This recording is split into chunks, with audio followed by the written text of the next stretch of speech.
মই আপোনালোকক এটা কথা কওঁ,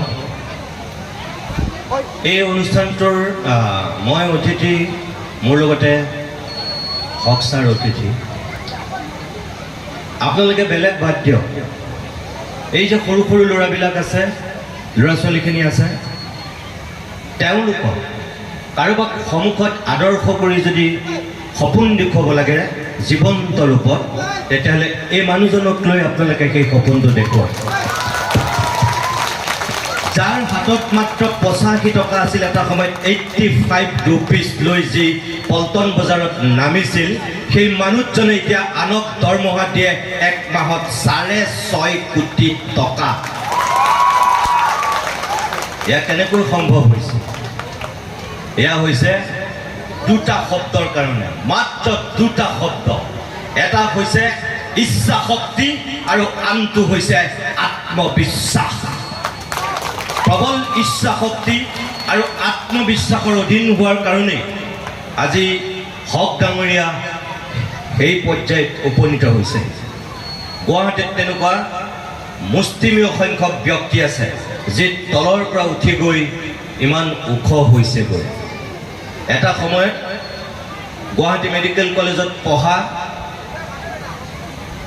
আৰু এতিয়া অসমৰে নহয়, গোটেই নৰ্থ ইষ্টৰ ভিতৰতেই প্ৰখ্যাত ডক্টৰ হিচাপে চিহ্নিত হোৱা তেনেকুৱা এজন ব্যক্তিও এই হক ডাঙৰীয়াৰ দৰেই জীৱন কটোৱা, যি এটা সময়ত স্কুলীয়া জীৱনত পেটত গামোচা বান্ধি ৰাতি শুবলগীয়া হৈছিল আহাৰ খাবলৈ নোপোৱাৰ কাৰণে, যি ভীমকল খাইছিল ভাত খাবলৈ নোপোৱাৰ কাৰণে, যি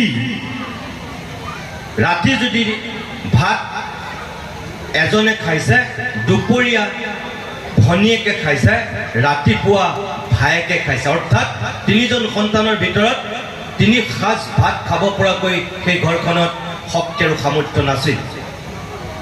ঠাণ্ডা পানী খাই, ভীমকল খাই, পঁইতা ভাত খাই এনেকৈ স্কুললৈ যোৱা সেই মানুহজনো এটা সময়ত চিকিৎসক হৈছিল আৰু চিকিৎসক হৈ আজি তেওঁ গুৱাহাটীৰ, অসমৰ, নৰ্থ ইষ্টৰ এজন প্ৰখ্যাত চিকিৎসক হিচাপে চিনাকি দিবলৈ সক্ষম হ'ল। সেই ব্যক্তিজনেই হৈছে JNRCৰ স্বত্বাধিকাৰী ডক্টৰ নোমল চন্দ্ৰ বৰা। এই নোমল চন্দ্ৰ বৰাই 1 মাহত আজিৰ দিনত চাগে 7 কোটিমান টকা দৰমহা দিয়ে। মই যেতিয়া তেখেতৰ এটা ইণ্টাৰভিউ লৈছিলোঁ, তেতিয়াই তেখেতে মোক কৈছিল যে আজিৰ পৰা কেইবা বছৰ পূৰ্বে, 5 বছৰমানৰ পূৰ্বে, তেতিয়াই তেখেতে কৈছিল যে মই 1 মাহত JNRC যিমান কেইখন আছে 6 কোটি টকা দৰমহা দিম। অৰ্থাৎ গৈ থাকক, গৈ থাকক, গৈ থাকক, কোনো প্ৰত্যাহ্বানক আপুনি কেৰেপ নকৰিব। আপুনি সৎ, আপুনি অসৎ, সেয়া সময়ে নিৰূপণ কৰিব। আপুনি সাহসী, আপুনি ভীৰু, সেয়া সময়ে নিৰূপণ কৰিব।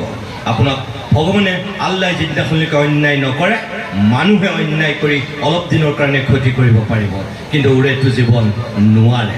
এয়া খাটাং।